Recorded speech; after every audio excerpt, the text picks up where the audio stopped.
Large, loud victories brought an effective end to the Nabeshima, Yonago and Matsuyama clans, 3 added to the tally of those crushed by or capitulating with the British invaders. The threat this invasion posed was clearly far beyond that the Japanese had so far presumed, and finally enough damage had been done to make this mistake well known. Soon all Japan would need to rally against the British, and from the perspective of the gentlemen officers leading the invasion, that was no concern worth mentioning. More important matters were at hand.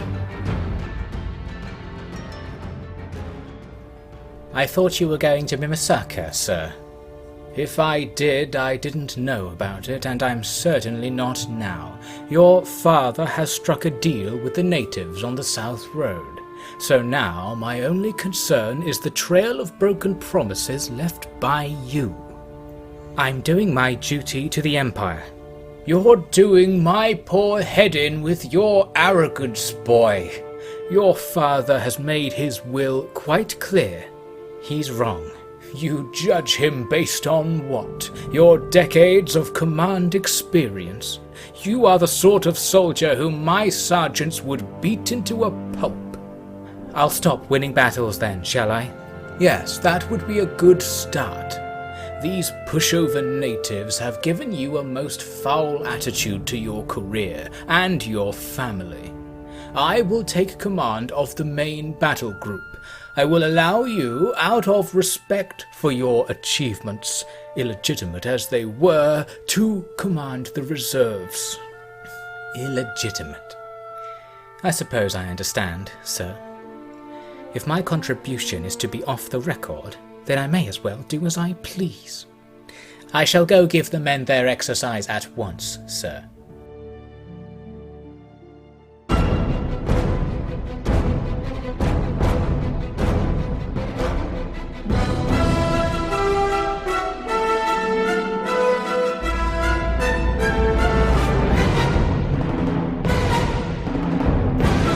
Hello there, welcome back to Honourable Gentlemen. We're getting things started with a battle for Charles, where he has taken out a large group of our inferior troops, conscripts and line infantry, to go for a little stroll and has encountered an enemy force. I'm starting this battle off by setting up some defences. Even though we're the attacker, I'm going to put some lines of stakes near where the enemy have set up their formation to try and lure them onto it if we can. We can't see much of what they have, so I sent forward some lancers to run across the front of the enemy's formation very dangerously to try and identify what was going on here and hopefully draw the enemy forwards, because they're on the reverse side of a hill that has trees on it, so really this is the worst possible place for us to make an attack.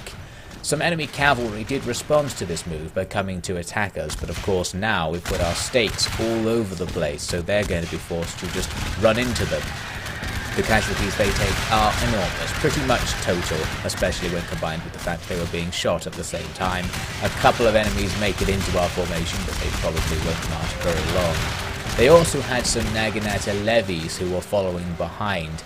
We've got tons of units firing on these guys, and it's just not doing that much damage. It's nice to compare this to what we were seeing in battles previously with Jos Arten's army, for example, where gunfire like this would just level multiple units at a time, and now we've got half our army firing at one enemy unit and inflicting pretty much no damage at all. That's just due to having troops with low accuracy. They really are quite a lot worse, these lower level soldiers, especially when they're at low experience. Next, I moved my army a bit closer to the enemy's hill, and then sent all of my cavalry to attack the flank of where I thought the enemy was to see if we could get anything going. The enemy had hidden cavalry there and is anti-cav-cav, however, my cav is also anti-cav-cav, so I thought let's just go for it, let's fight them. It turned out there were actually 2 units here standing on top of each other, but that's still not enough to dissuade an attack. I'm going to try and just straight up beat these guys in a fight and see what happens. What you might predict happens. It's where the enemy infantry turn and start firing into the melee. Not sure which side is most disadvantaged by that, because it's just a big blob. They're probably hitting both sides. I decided to retreat anyway, especially because if the enemy pursues me, they'll be coming into my gun range, and indeed they do. They even pursue with some other units, their melee units, which are very high value targets that we need to get rid of here, and these Yarikachi will not have a very good time trying to just jog towards our line, on their own especially. Now, even with our low accuracy, we can eventually defeat enough of them to rout them off the field. Still, the rest of the enemy army is back there somewhere and unavailable for attack. I'm going to continue moving up, getting now to the base of the hill, hoping to be close enough to start a line battle. Even if the enemy are above us, I can use a double line here to get more guns onto them than they'll be able to get onto us, because my second line can fire over the top of the first line at the target because it's above us. So our men start shooting. At first we could only see one enemy unit, and I guess only one of theirs could see us because this was the only one firing back. So we had a bit of a skirmish with them for a while, but eventually the enemy did start committing more units to the fight and things got really started. They sent an officer forwards to charge our centre. He took plenty of losses to our gunfire, but still a few of them made it in and will now have to engage our troops. That's a theoretically favourable engagement, but of course they're on their own. We're going to lose eventually, even if it is a good trade. And with our second line also able to fire, they don't last very long, and that's the end of that, and we did kill the officer as well. Now the shooting begins. The enemy have trees to cover them, so they may have a better time than I thought here. What I did was get rid of my second line because it wasn't very effective, and move it off to the flanks to try and get more guns onto the enemy that way, but there was some hidden cavalry on the enemy's left that appeared and destroyed a load of my conscripts, just charging in and annihilating the units instantly. I countered with my own cav, but already the damage has been done. Elsewhere, more melee units are appearing from the trees and charging forward. Since they were sort of in cover, we haven't done that much damage to them before they arrive at our front line, and now the fighting starts, and this fighting won't be very good for us. As we've seen previously, our men are quite weak in melee overall, and these samurai are the opposite. So now we're facing an uphill battle. We do have the overall advantage in the fight, so we'll be able to fold in more troops to help, but the men being engaged here are in big trouble. There they are, the samurai, running right through the line of fire like it was nothing. That is what it means to accept death as easily as life.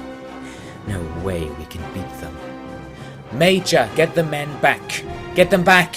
It's the samurai! They are masters of the blade. We have to get out of their way. Do it! Everyone thinks they are no more than armoured natives. Plates of folded steel, hardened lacquer, silk braids. Who could possibly compare them to the primitives? If they weren't so proud, they would be our match. Once we've shot the pride out of them, there must be some way I can use their strength, their secrets. Combined with what I already know, I would become the greatest officer the Empire has ever seen. Soon the pressure is too much for the enemy's line infantry, and their samurai, while not defeated, rout due to army losses at this stage after clearing out the right-hand side of our army. So it went well in the end, although we did take quite a few losses among a few units. Fortunately, we somehow got away without losing any full units, so we can get everyone back at some point. Didn't expect that to be the case there. Anyway, I'm now going to go after the survivors from that battle, just because we have the opportunity. There are a few enemy reinforcements nearby, but Charles now knows how to do a night attack, so we can just use that to cancel out all of those other line infantry units and have this fight on its own. We would have won the fight against the line infantry as well, of course, but we may have lost some units due to auto-resolve not being very fair when you have damaged units in your army. Now Dorian's going to have to go after him with the main force, since he's now sitting on the enemy border with a very weakened army, and Dorian's supposed to be trying to keep Charles alive, so hopefully together they'll do okay there on the front line. Now it's time for the Sacho turn, and they're doing some more of their mixed message diplomacy. First they send two armies to besiege our border castle, then they offer a peace treaty at the same time. We're going to be rejecting that treaty, and we'll just have to deal with their invasion. It's 2 stacks of pretty much entirely line infantry. They've got some long-range sharpshooter type units in there as well. Our defending force is very much a mixed bag. We've got some really good units and some really bad units. It's just scraps that I'm slowly putting together from reserves and newly recruited things. We can of course have good old George Hook start moving over to reinforce, but he can't arrive this turn. He can get nearby, so we'll do that and just see what the Sacho do with that situation. Now, before we move on any further, I'm going to open up the diplomacy menu here and just declare war on everyone that we know. This is me just expanding the challenge run. We're going for a full this is total war now, since it's seeming like we're going to win with the current rules in place. So we now have to be at war with everyone, which will open us up to plenty of naval invasion, since all these clans we're not bordering will now be hostile to us. And hopefully that will present us with a greater challenge and more obstacles for our heroes to overcome. Another one's come down the wire for you, sir. I'm not even going to look at it. Those saboteur desk monkeys have been having me on all these weeks, no matter who we hire or lay off. There's no rhyme or reason to it. I'm beginning to think it is not ill will, but simple, honest-to-God incompetence. Well, the Brampton boys will arrive soon to get the whole system worked out for the railways. I'm sure it will improve, sir. But anyway, I think you should take a look at this. I happened to glance at it, and it seems rather important. Oh, go on then. I hope I haven't lost my job as Japanese Chancellor or what have you. Oh, maybe I have. The Emperor wants us all to leave at once, and he says that he's mobilizing all the clans against us. We should send back to England, sir. Tell them the fight's on for sure now. No point. We'll have won by the time they reply. I wasn't entirely sure we weren't already fighting all of them, you know. All these banners and flowery symbols just look the same. So-and-so tribe this way, so-and-so tribe that way. I think this simplifies matters. If you can't see a Union flag anywhere ahead of you, start the bombardment. Charles will be able to understand that, I'm sure. I had started moving Charles back from the front line, but as he goes, he accidentally ambushes this Totori army that was bypassing our frontline position. So now we're faced with this fight. I'm going to take it, even with all of our damaged units in the army, because this is a very nice opportunity to stop an attack getting through. The fighting starts right away, and it's going to be brutal for both sides. Because we're at close quarters, the shooting is going to be quite accurate there. I put many of my more damaged units off to the flank, hoping to avoid taking too much fire onto them, but even the stronger units are in big danger, especially because of the enemy's melee troops. Since they deployed so close to us, or we deployed close to them I should say, they can charge in quickly and attack without taking too many casualties from the gunfire. So now we have situations like this, where these Tetsubo ninjas and the enemy's Hatamoto guards will just be hacking through our lines. Over at the left end of our line, things are looking better. Enemy matchlocks engaging us, and they're of course just technologically inferior. We will shoot them down. But on the right side, things aren't going very well at all. We lost a couple of units pretty much right away as the cavalry and ninjas just overwhelmed everything. And there's not an enormous amount we can do in response to this. My eventual solution was to send in my cav to just charge these units, and that did enough damage to get rid of them, especially when combined with the fact that the rest of the enemy army was quite quickly defeated by cav and gunfire, so the enemy's morale was low. That brought an end to the fight, and we did lose a couple of units by the end of that, so disappointing, and the other units not all in very good condition either, so really we're going to be looking to avoid battle with Charles's army for now, but more battles potentially on the way. The Okayama are starting to reinforce their position there, and the Totori may indeed be back with their survivors. What I wanted to do was put Charles inside Dorian's army. I decided that's probably the safest place for him. Plus, Dorian's army is weirdly balanced. It has lots of cavalry, so by bringing a few infantry units along with Charles, we can have our frontline army be better ready to fight. While I was sorting that out, there's some interesting news. The United States of America has been destroyed. Not sure what's going on over there, but probably not good. Maybe we'll find out what happened to their Japanese expedition at the very least. So yes, I ended up putting Charles in Dorian's army, and we'll send all of the leftover units back west to defend our territory in case the enemy tried to bypass us again. Interestingly, Charles is now technically in command of this force because he's a much higher ranked general in game logic than Dorian, but I think Dorian probably would have the upper hand in terms of actual ranking there. Anyway, back over to the situation with the Sacho siege. They didn't attack us during their turn, and now Hook has arrived to relieve the situation. I've got the choice here to use a night attack, but I'm not going to do it because we'll be gaining a full stack of reinforcements. At least apparently we will, if we make the daytime attack. So we go ahead with that and take our 2 stacks against the enemy's roughly 1.5. But the battle ended up being a river crossing fight for some reason. Didn't expect that. The enemy have just deployed in a massive line on the other side of the river, as you can see on the mini-map. So we've got plenty of space to cross over and set up a formation on the other side to avoid the river being a problem. And in fact, the river ends up protecting our left flank. You can see now the entire right side of the enemy army can't really attack us. They can only attack us with their left side.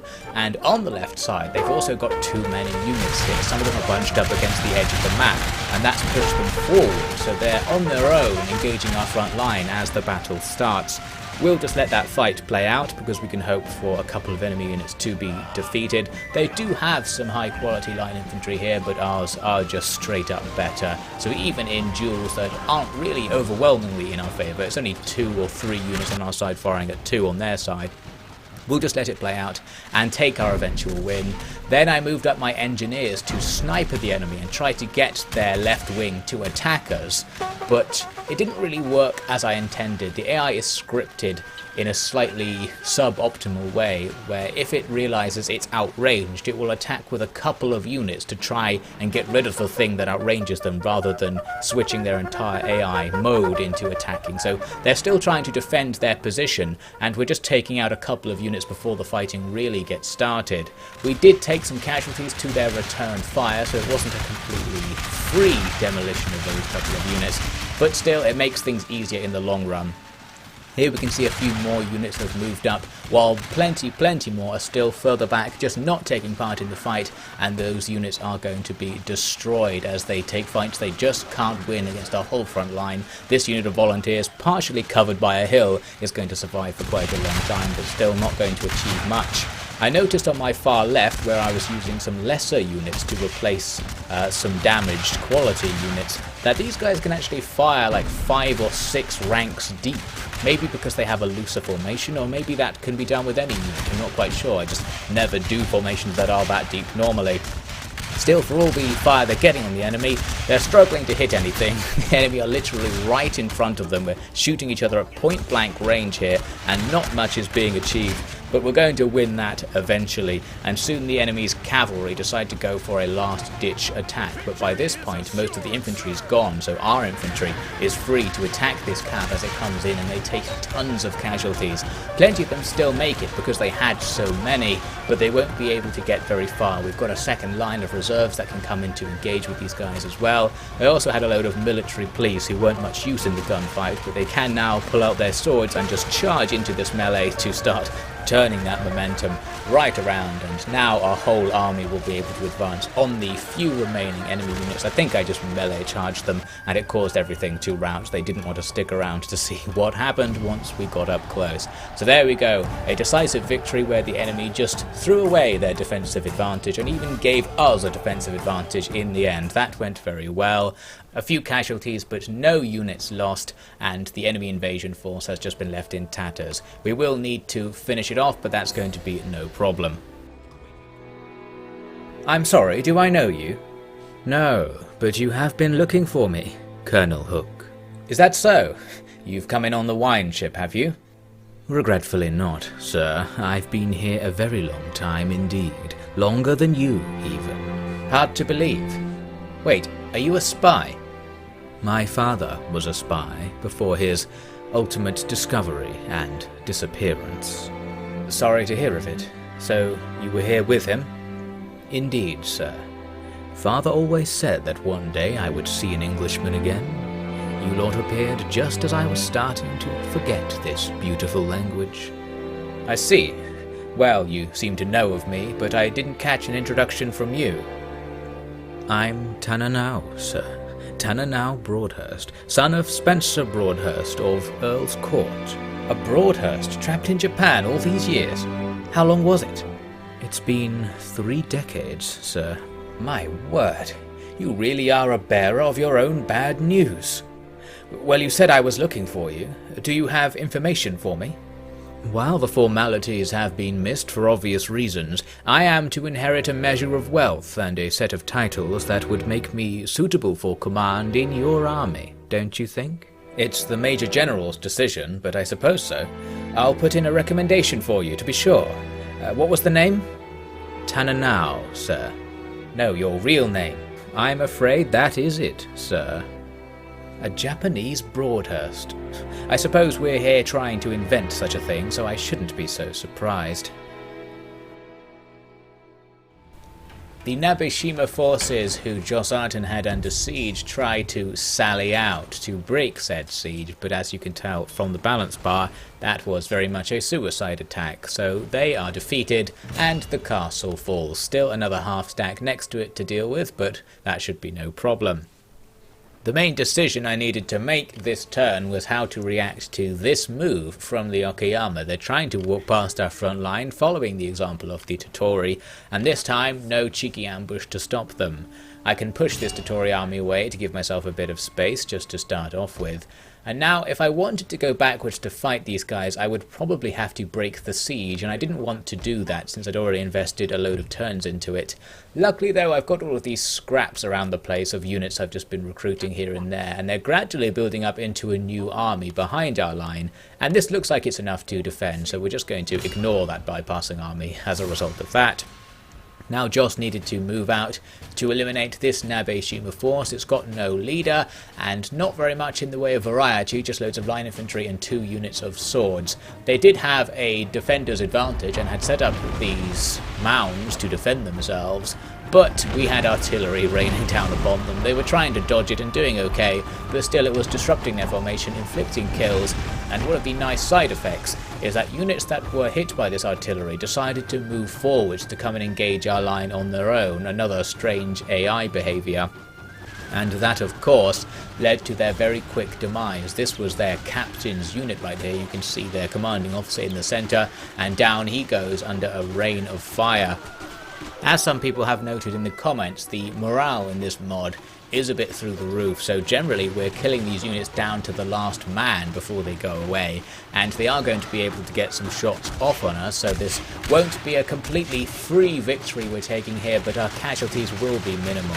It looks like, as I come to inspect my line, I've taken friendly fire because there are lots of bodies behind my front line. I think my second line, which I wanted to just stand there and do nothing, had actually tried to shoot forwards and killed some of my own men, so that's a bit of a shame.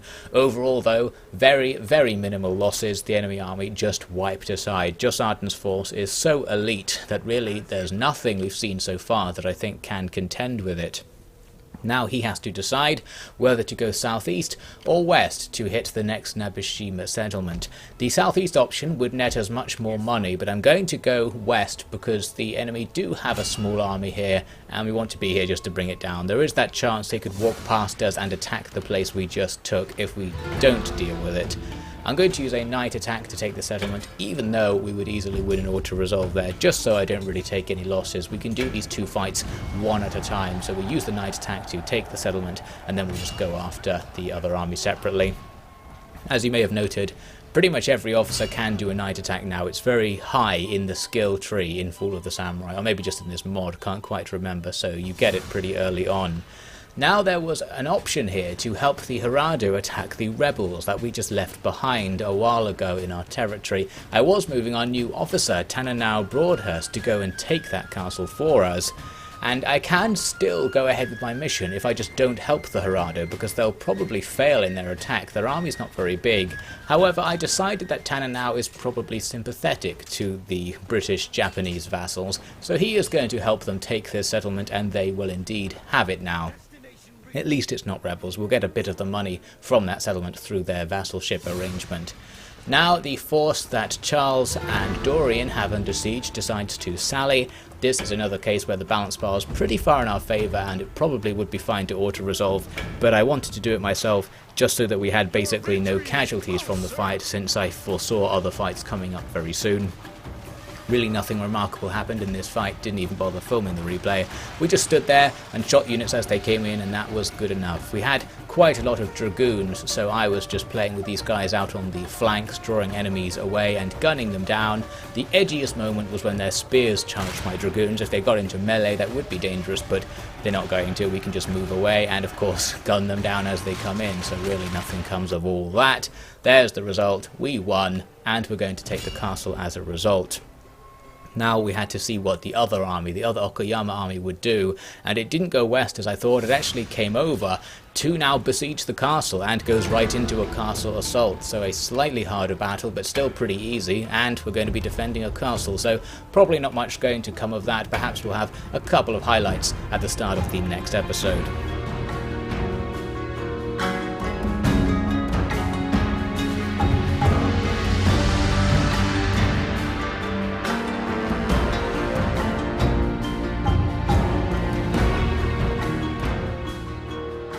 Thank you for watching this episode, and special thanks to the OfficiallyDevin patrons for making all of this happen.